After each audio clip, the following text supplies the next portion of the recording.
Hey guys, it's your all things streaming friend Bonnie, and this is the Influencer Spotlight, where we bring you interesting people and stories and a behind the looks at what it takes to become an influencer. Oh my God, let me start over.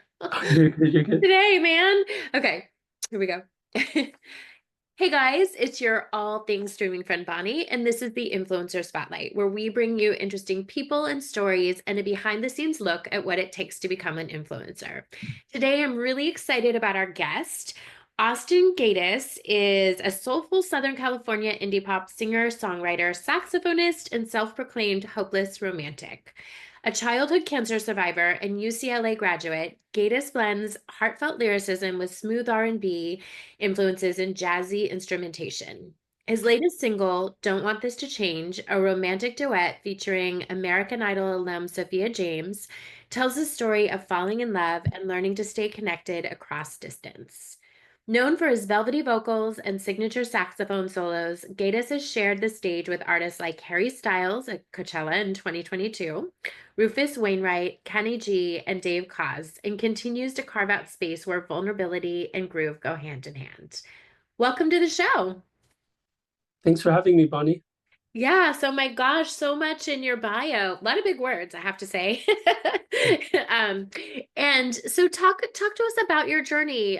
You were a childhood cancer survivor and just kind of walk us through what led you to where you are today. Yeah, definitely. I guess it all started kind of when I was around 4 years old. I really loved singing around the house and was really into Broadway musicals that my parents got me into. But when I was around 8 years old, I had started learning the recorder in school, and I'd kind of taken that to the next level to the point where I was kind of annoying my parents with the recorder, and they're like, "Let's get him a saxophone." So started that around 9 years old, and kind of really took off. I really found huge interest in it, and started really progressing fast with it. And I just really started loving music. It was also around that time that I was diagnosed with leukemia, which is cancer of the blood. And from there, it was a pretty rough journey, but I had kind of had my music with me during that time, and I had used it as an outlet to kind of express myself and escape whatever was going on with the reality with my cancer and the treatment at the time. But super fortunate to say that I'm approaching 16 years on remission and cancer free right now. Mm. So really grateful for that, and I owe a lot of that to just music and helping me get through that. And also just really grateful to now have a career in music and do that full time, whether it's playing my music as a solo artist and showing that to the world, or even playing as a session saxophone musician and getting to gig around LA and play with all these amazing artists and amazing events and having these great opportunities. That's incredible. I mean, firstly, congratulations on your health. Obviously, amazing feat. And I can't even imagine what that journey must have been like for you and for your family.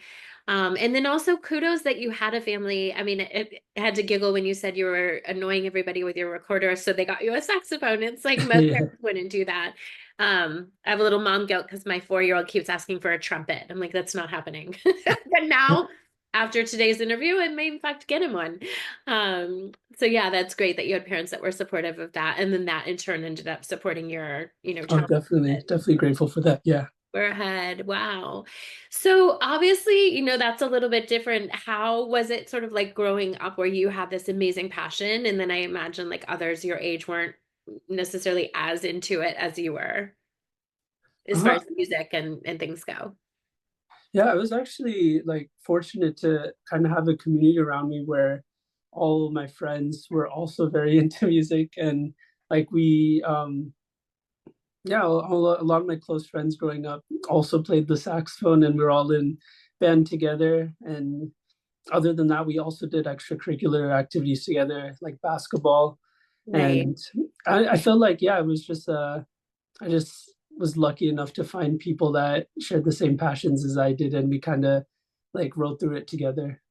That's so important Yeah. in life. That's great.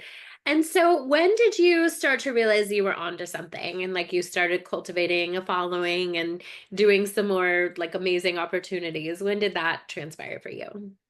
Yeah, I think as far as really connecting with the saxophone, I felt that was almost instantly, like when I first tried out the playing it, because it's actually very similar to the recorder notes wise. So I was able to kind of figure that out pretty quickly. And then I had a teacher, Nick Ayers. He kind of really like progressed me to help me improve on the saxophone. But I guess when kind of became a reality where this could be a thing I could have a career in. It was probably midway through high school. I had through my cancer treatment, I had found a amazing mentor, saxophonist Dave Cause, and this was through the Starlight Children's Foundation, which was an org that kind of supports kids who are going through life-threatening illnesses and their families. So Dave Cause was an ambassador of that organization. So they had connected us together to do a duet for one of their galas. And after that, he kind of took me under his wing and would invite me to his shows and occasionally let me play along with him and have a duet there. And I believe it was my sophomore year of high school. I had done a duet with him on stage, and just kind of being out there and experiencing the love of the crowd that came for him, and seeing that, I remember that just being a moment where I was like, oh, I think music is something I really want to pursue as a career. So what were your parents like? Did your mom have to like get on her clothes, take you, I imagine I'm just thinking of like you usually pick your kid up from soccer, but did she have to like stay up late and take you to these concerts so you could play alongside Dave? Yeah. I mean, that was a concert in San Diego at Humphreys by the Bay, but yeah, Amazing. my parents were always super supportive of me pursuing music, and they were also really into music themselves. My mom was she sang a lot, and she sang in a band in high school. My dad uh, played piano and sang at jazz piano bars, so the they really had music in them as well, and it kind of just really let me soar with it when I expressed interest. Love it. So fascinating. And I just love this. And then so kind of walk us where you are today. Like what's kind of your day to day in a week of your life? Yeah, so I grew up in San Diego, but I currently live in Los Angeles now, and day to day for me is just getting to have fun playing music. Really, I work a good amount of gigs, whether it's some private events or playing alongside artists. I had I just got back from a tour last month. I was subbing for an artist named Kim Dracula, and that one was really fun because it kind of pushed me out of my comfort zone, because this was in a heavy metal type band, Oh, and wow. it was my first time really being exposed to that type of music. And it's really cool having a band like that have a saxophonist.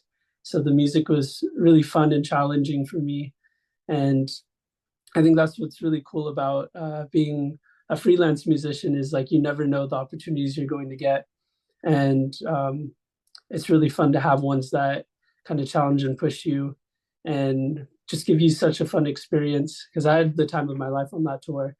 I But other bet. than that, yeah, just getting to do that, play with some great artists, and also have time to make my own music and really push that out to the world. That is so cool. And so do you have an agent? Like how does this all transpire that you get these opportunities for people that aren't in the music world? Like how does that all come to be? I think nowadays a lot of it is just being present on social media, and trying to use your platform to just reach out to the different communities out there. I feel like a lot of the craziest opportunities I've gotten is just kind of they just find me through Instagram or something and send me a message, and I kind of get booked that way. Other than that, it's maybe through some connections and friends I've made over time, whether it's kind of subbing in on a gig for them, or them finding kind of the right opportunity that I would fit in and offering it over through that. That's amazing. I mean, such a social media world, but it's crazy. We had a famous magician on the show the other day, and he was saying the same thing. And I'm like, "What do you?" He plays for all these celebrities. I'm like, "What are you talking about? Like, you just organize it all yourself?" And I just think that's fascinating and really, really, really cool. Yeah, it's definitely something like you never know. It always catches me by surprise. Most times I'm just kind of chilling one day and then I get a text or email inquiring about something really cool. But Yeah, yeah, I think that's what's really fun about being a musician. that's cool. That's great. So, what's new and exciting? I know you mentioned you have a single out. Can you tell us about that?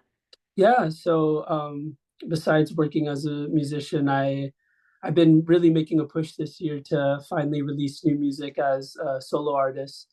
So this single I just released last month, it's called "Don't Want This to Change," and it'll be one song out of a five song EP that I'll be releasing hopefully maybe this winter time. Okay. But "Don't Want This to Change" is a song I wrote almost 6 years ago. It was the start of a long distance relationship with my partner, and it was we were kind of spending our last year of college together, and we knew that we had a long road ahead with long distance relationship. So it's really a song about remaining hopeful through that and trying to grow together while apart. Wow. So much wisdom, so much like just amazingness that you've created. I love that. And so what's next for you? What do you see on the horizon, or what's kind of like your magic wand vision of where you'd like to take this? Yeah, hopefully I'd like to keep growing with my own music and hopefully reach a larger audience and just keep pushing for that. And I guess consistency is key. I'll just want to really work hard, keep releasing music and get that out to the world. But other than that, I just hope to continue playing my saxophone, continue performing shows with my band, and yeah, just Uh, enjoying the life of a musician. I love that. Well, where can people find you if they're interested in following along, or maybe they do want to book you for something? What's the best way? Yeah, you can find me on my Instagram account at Austin Gatus Music, AUSTINGATUS Music, and my email is austingatus@gmail.com. Awesome. Thank you so much, Austin. This is so fascinating, and I'm really impressed with your journey and all that you've accomplished so far. Yeah, thank you, Bonnie. Yeah, awesome. And thank you everybody for being here. If you are a creator and you're looking for distribution on major streaming platforms, reach out to us.